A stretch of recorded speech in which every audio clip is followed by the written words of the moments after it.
Hello, YouTubers, and welcome to episode, I think this is 48 of Nerd Alert News. And if you're not familiar, I always do a little preface here. This is an audio podcast generally, but just for my own personal entertainment, I guess might be the best way of putting it. I like to record it live on YouTube and give you guys a view of the recording process using Audacity, the script/outline I use, and I guess myself on camera so you can see me reading them. It's been an experiment of mine for a while, one I've been having some fun with, and I keep doing some live videos, and there was a lot of success with it last week. I guess lots of people are interested in Nintendo's NX device, codenamed the Revolution. So thank you for everyone who did watch Nerd Alert News 47 on the YouTube page last week. It was awesome to see that number of hits come through. So thank you so much. And I think we're about to start right now on episode 48. So let me flip it over to the actual right view here on the YouTube side of things. So if you're watching on YouTube, and you probably all are because I'm not recording this piece, right now you see there's three items shown on screen right now. There's myself in the top right-hand side of the screen. On the left side of the screen is the show notes for episode 48 that I'll be going through. And on the bottom right-hand corner of the screen is just a small preview window of Audacity as I record this, because sometimes as I'm recording, I do some edits on the fly, so I'll set it up so that you guys can witness my on-the-fly editing, I guess. And as I'm looking at this, I forgot to change one of my settings in Audacity. So let me do that real quick so you guys actually hear anything I do when I edit, instead of just hearing dead air as I go, oh, that doesn't sound right. It's probably a bit more helpful. So all that being said, I guess it's time I start recording a podcast. So here we go, guys. Hello, everyone, and welcome to episode 40. Nope. See, it's good that I have the ability to edit this on the fly. I don't like that intro. Let's try this again. Hello, everyone. I'm Chris Farrell, and welcome to episode 48 of Nerd Alert News. Side note, I can't believe we're almost to 52 episodes on this podcast. This thing keeps growing and growing, and I'm incredibly proud of it. So thank you to everyone who has been listening in on the YouTube side or to the podcasts that go out at nerdalertnews.com. It's hard to keep on top of all the nerdy news that floods the internet, but that's where this show comes in. I'm going to do all that hard work, and I'm going to find all that nerdy news that you really need to know. Trust me, when I'm done with you guys, you can wow all your friends with all the nerdy, inane BS that you know. That's my goal here, help you guys out with that. But all that being said, why don't we just take a brief pause and move on in to the headlines. And if you're watching on the YouTube side, this is where I will edit in a bump in the post-production stuff. I just need to leave myself a marker so I remember what's there. So our first headline story comes courtesy of Newsarama.com, where they've gotten the scoop, and also the Hollywood Reporter has, I guess, that Disney might be, or actually is planning, a Rocketeer sequel/reboot. It's not quite sure whether it's both, one or the other, but according to them, Walt Disney Studios is developing a sequel reboot of The Rocketeer as The Rocketeers, according to a report from The Hollywood Reporter. This is based on the original comic book series by Dave Stevens. It is a planned feature that would be reportedly set 6 years after the original 1991 film, with an African-American female pilot taking up the moniker of The Rocketeer. According to The Hollywood Reporter, quote, The new take keeps the story in a period setting and offers a fresh view of the characters, set 6 years after the original Rocketeer, and after Secord has vanished while fighting the Nazis, an unlikely new hero emerges, a young African-American female pilot who takes up the mantle of Rocketeer in an attempt to stop an ambitious and corrupt rocket scientist from stealing jetpack technology in what could prove to be a turning point in the Cold War. Sounds interesting to me. I really did like the original Rocketeer film when that came out in 1991, and that was also, 25 years ago, though, so it's been a while since we've had a Rocketeer film. There have been comics that have been out recently, if I recall correctly. I kind of remember seeing in my previews issues a few years back some Rocketeer books, so that might be a comic right now. I mean, we know the original flick, it wasn't a runaway success. Disney didn't meet Disney's high expectations back in 1991, but it did become a cult classic when it was released on VHS later, and now we're up to DVD, and it might even be out on Blu-ray. I'm not 100% sure about that. But it's another one of those flicks that has achieved a cult-like status because people are like, I love this, I need to see more. So it kind of makes sense. Try the sequel, see what happens. You might get some more excitement out of it. It's not like Disney doesn't have money to spare based off the success of Star Wars and Marvel, which are all Disney properties now. So I don't know about you guys. I will probably be cautiously optimistic when it comes to checking out this Rocketeer sequel/reboot/ whatever it is actually.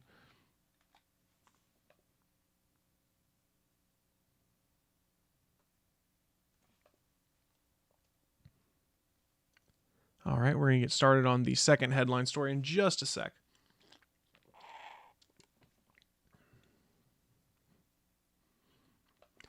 So the second headline story comes courtesy of comicbookmovie.com, where Suicide Squad debuted to a record $20.5 million on Thursday night. Now, while it's currently sitting at 27% on Rotten Tomatoes, which is the same as Batman v Superman Dawn of Justice, it hasn't stopped people from checking the movie out. The David Ayer-helmed film nearly doubled Guardians of the Galaxy's Thursday August record of $11.2 million by earning a whopping $20.5 million for an estimated haul of about $140 million in North America. $140 million, that's pretty good money for any movie, let alone a comic book movie coming from a franchise where people were cautious about how it was going to evolve after the last entry in there. If it ends up about near $140 million, it would give Suicide Squad the third highest debut in 2016, behind only Captain America Civil War and Batman v Superman Dawn of Justice. That's some pretty impressive box office potential there. What Warner Brothers and DC really needs to hope for, though, is that Suicide Squad doesn't perform quite like Batman v Superman, where it tapers off a good deal after opening weekend. I hope that the case is it makes decent money, but having seen the movie, it didn't really live up to my expectations that much. I'm not going to go into a review of the movie. There's some very interesting parts on it, but there are some characters that do get shortchanged a good deal.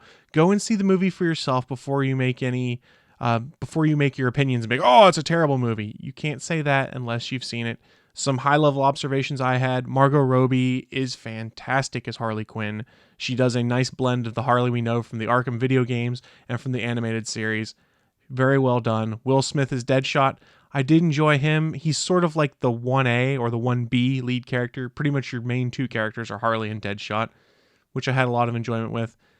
The problem is it's a team-based movie. There's, 7 people on the team? It's very hard to make me care about everyone when you're just introducing those characters to me now. It's the advantage Marvel had. I'm not turning this into a Marvel and DC fight. It's just the advantage that Marvel had in saying, hey, we're going to set all these guys up in their solo flicks before we move on to doing a team-up movie. It perked off in that regard because when the Avengers came around, we knew who all these characters were, and it was easy to care about them. Suicide Squad has an issue because we don't care about some of those characters because it's the first time we've met them. By the end of the movie, you might care a little bit more. Honestly, I think you got to go see it for yourself. Form your own opinion based off of that. I will say, if you want to get some reviewy thoughts on the movie, reviewy thoughts, why'd I use that word? If you want to get some thoughts from people who have seen the movie, that is, probably go check out my other podcast. It's the All Things Good and Nerdy podcast. It records Sundays. We'll probably do a spoiler-free review of Suicide Squad on this upcoming episode, and then the next week after that, potentially a spoiler-filled review. It really just depends on whether everyone on the podcast has actually seen Suicide Squad. Again, I can't help but reiterate, go see the movie for yourself before you make an opinion.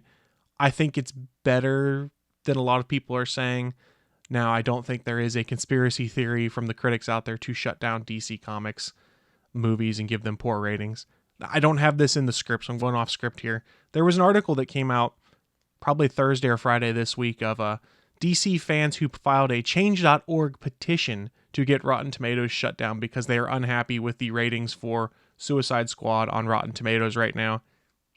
You're welcome to be unhappy with it, but remember, there's critic ratings on there, there's also fan ratings, and they kind of even out after a while. I don't think there is a conspiracy theory from the critics to be like, oh, we have to shut down DC Comics movies, they're terrible. No, I think it might be more of they're used to the different formula, which is the Marvel formula. Marvel does have a formula to their movies. And maybe that's what they're expecting, and mistakenly so for DC films, because DC is trying to have a different tone to their films. Is that good? Is that bad? It's different. And we just have to sit on this and take the ride and see what happens. I do think we are going to see some changes with the DC cinematic universe going forward. We started to see some hints of that with the Justice League footage that came out of Comic-Con. There was humor in the Justice League preview they showed us. So we can assume that they might start putting a little more humor and start backing away from dark and gritty and violent and everyone's unhappy. We'll probably start to see that, and if Jeff Johns is in charge of everything, which he should be after his recent promotion, he does a great job of mixing the superhero elements with some comedy and lightheartedness and giving movies heart. That is going to be the key to the success of the DC cinematic universe going forward. And honestly, while I did not greatly enjoy Suicide Squad, it was okay. I'm very curious to see where Wonder Woman turns out right now. There is a lot of pressure on that movie right now, with Batman v Superman being widely panned and not living up to its financial expectations, which is crazy. It made less than $1 billion, and we're saying, oh, didn't live up to expectations. And Suicide Squad potentially not being as good as people had hoped. Wonder Woman has a lot of pressure on it. The trailer for Wonder Woman looked really cool that came out of Comic-Con, and before I saw Suicide Squad, there was a trailer for Wonder Woman before that, the exact same one from Comic-Con, but it looked really cool on the big screen. So let me wrap all this up. Suicide Squad, it's an okay movie, I guess. Go see it for yourself before you form an opinion. That's the best thing you can do. Sorry, YouTube guys. I went off script there, as you guys could see, because I didn't even look at the script for the last 4 minutes of that, which is also probably good because my script isn't very long this week.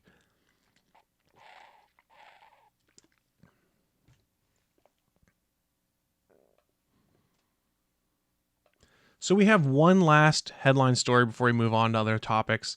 This is a very short one, but it is a very cool one. I don't know about you guys. When I grew up, I was a big fan of Nintendo, and specifically a reader of Nintendo Power. When I first got my NES, I got a subscription to Nintendo Power, and I pretty much kept that through my SNES days and part of my N64 days.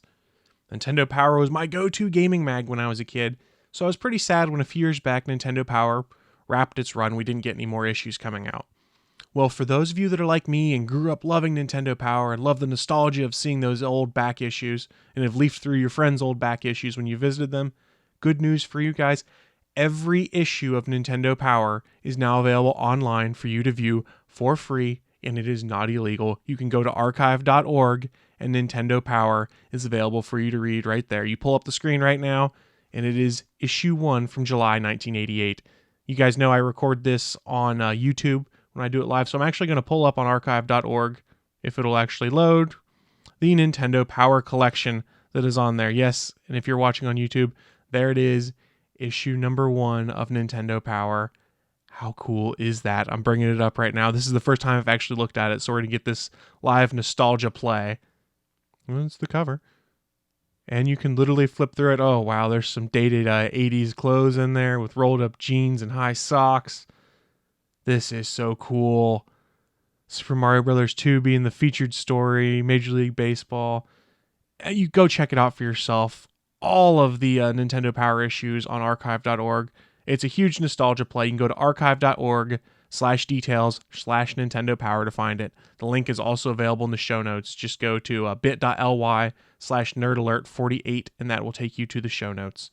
Seriously, if you're a Nintendo fanboy or you're a lapsed Nintendo fanboy, go and check out some of these issues. I guarantee you it's going to bring back some nostalgia. I only went through like 5 pages live on the air right here, and I'm sitting there going, oh, I know what I'm doing when I go upstairs. I'm breaking out my tablet, and I'm going to watch some Olympics and read Nintendo Power at the same time.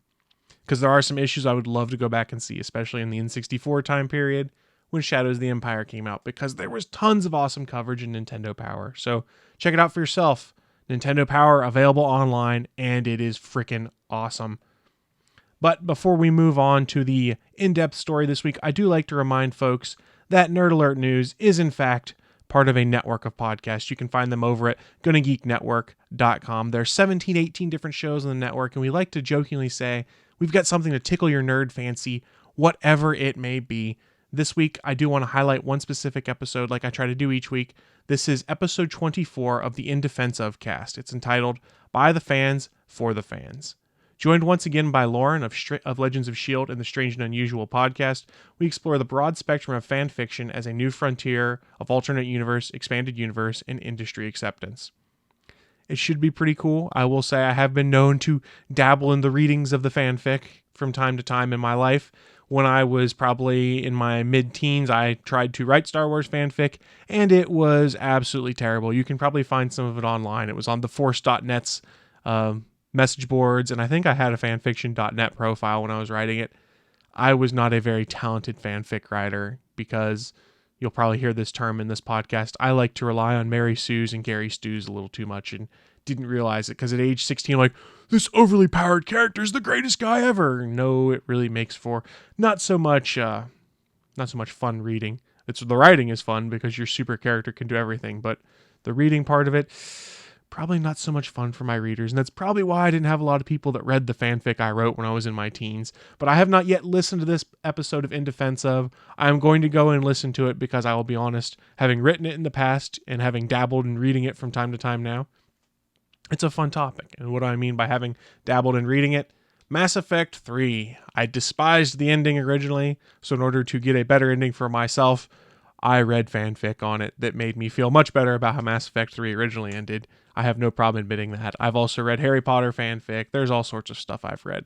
I just like these alternate takes on how these universes work. But I strongly encourage you, go check out episode 24 of In Defense Of over at GonnaGeekNetwork.com and check out some of the other great podcasts while you're there as well. So, network promotion time is done. Let's talk about one last cool story. We call it the in-depth story here on Nerd Alert News. I got this story from io9.com. Is Star Wars actually coming to the small screen now? So let's go back in time a little bit. We know that George Lucas had been very interested, post-Episode 3, of trying to do a Star Wars TV series on the small screen. And supposedly he'd started to lay the groundwork of being able to do so. Supposedly Jimmy Smits was on board to reprise his role as Bail Organa. Lucas had sprinkled some hints about the fact it might be based around the underworld of Coruscant, or Imperial Center as it became known later. Basically, with the slavers and the bounty hunters and the mercenaries and stories coming out of there and how they shape the Star Wars universe and potentially tie into the rebellion. It was often theorized. There was a game called Star Wars 1313 that was debuted probably 4 years back, I want to say, 4 or 5 years back. Looked really good. It was often thought that this game was going to tie into George Lucas's idea for a TV series. Well, when Disney came in and acquired Lucasfilm and LucasArts, we saw pretty much all development on Star Wars 1313 stop, and pretty much all conversation on Star Wars Underworld stopped as well.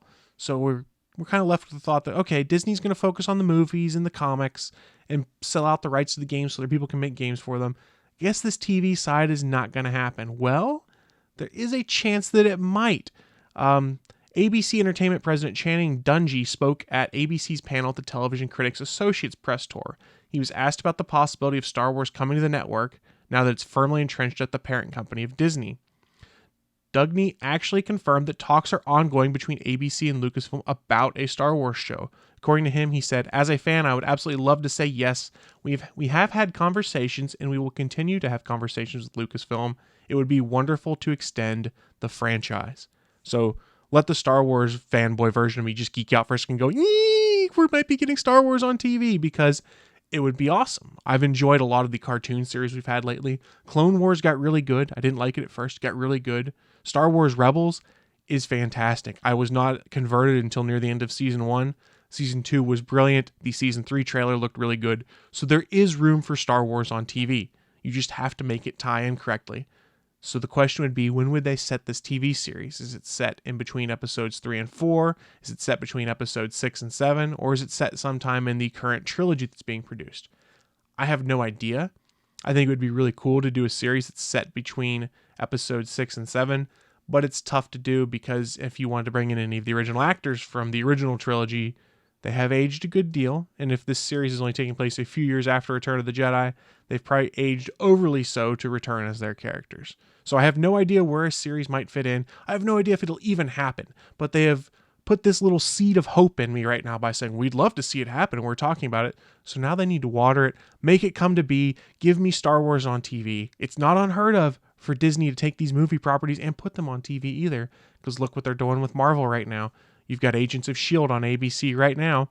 Now the ratings are not huge, but they're solid, and it puts up a good series that ties in to the movie universe. It's a lot of fun. They can make this happen. So please, ABC, Lucasfilm, and Disney, make it happen. Give us a Star Wars series, live action series on TV. I would love to see it. I'm sure there are many, many other fans out there, but dare I say, millions of other fans out there that would also love to see it. And if you also would like to see a Star Wars series on TV, let me know. Shoot me some feedback to @NerdAlertShow on Twitter or @TheChrisFarrell on Twitter. I would love to hear your thoughts on what kind of Star Wars TV show it should be and where it fits in the timeline, because I have theories, and I have lots of theories, and I probably should not share all of my theories right now because it would make the show go much, much longer. But that all being said, it is time to start wrapping the show.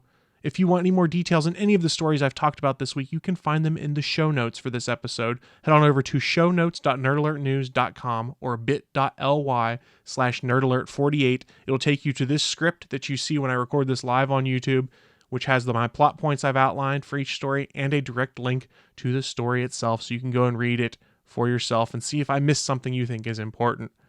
If you want to get in touch with the show, there's a lot of ways to do so. You can head on over to nerdalertnews.com, email me at nerdalertnews247@gmail.com, tweet at nerdalertshow, or go to nerdalertshow go to facebook.com/nerdalertshow. We're trying to be everywhere on the internet for you, and your feedback is incredibly important for helping me to shape the show going forward. So please let me know what kind of stories you want to hear about. SP, Neil, and Cajun Sean have all sent me stories before that I've talked about on here. I love to address stories that you guys are all interested in. One last note, if you have a chance, if you're an iTunes subscriber, head on over to iTunes. Please leave a 5-star review. We've gotten a few great reviews on there right now, and thank you to everyone who has reviewed. But I would love to get some more on there. Maybe work our way to getting up into that featured section of iTunes at some point in time. That's a personal goal of mine, so please help me get that done. All that being said, though, I think that is going to wrap up this latest installment of Nerd Alert News. But don't worry, I'll be back real soon with your next Nerd Alert. Bye, guys. So if you're watching on YouTube, I only had to edit 1 point this week, and it was at the very beginning of the show. So that makes my life so much easier. So much easier. And I do know that my good friend Stephen John Drew had put this up on Geeks.live. So thank you for doing that. I will start putting this up on Geeks.live more in the future. And luckily I did not miss anyone commenting in the chat room. So if you are watching on the YouTube side of things, I will continue to try and do this most weeks because I am having fun with it. And it's been a fun little experiment. And you get to watch me ramble as I come off my post-show high. Which sounds terrible to say. It's not like I'm token up or anything. But when you successfully get a podcast wrapped up and it's been a good podcast, you kind of have this buzz about you. And you're like, yeah, I did good. And that's kind of how I feel this week. And I hope that anyone who listens to the audio version or watches the video version feels that I nailed it this week as well. But I think I do have to be getting out of here. I've got some editing to do, and I've got some other content I was going to watch while I edit. So thank you for everyone who did watch live on Geeks.live and on the GonnaGeek YouTube channel. Thank you so much, and I will see you next week. Bye, guys.